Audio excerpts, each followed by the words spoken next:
Welcome to Not Milk Never Milk. Subscribe if you're lactose intolerant. You start by assessing the brush and softening hardened acrylic. If the bristles are synthetic, you'll use warm water. Natural hair needs milder handling.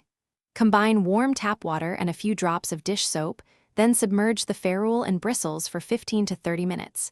You'll want to periodically press and flex the bristles to work water into the paint.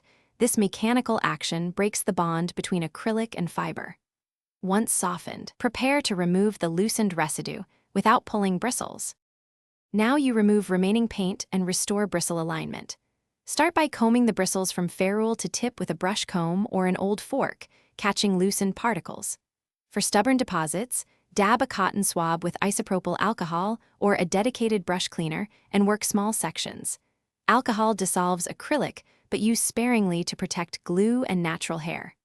Rinse under warm running water while continuing to comb. Make sure to repeat short soaks and combing until water runs clear. Finish by reshaping and drying the brush correctly so it lasts. After rinsing, gently squeeze excess water with a clean cloth and reshape the tip to the original profile with your fingers, aligning stray hairs. Dry the brush horizontally on a towel or hang with bristles down to prevent water from loosening the ferrule glue. If a small area stays stiff, perform one targeted alcohol treatment and re-soak. If bristles are permanently misshapen or glue-fouled, accept replacement as the practical option.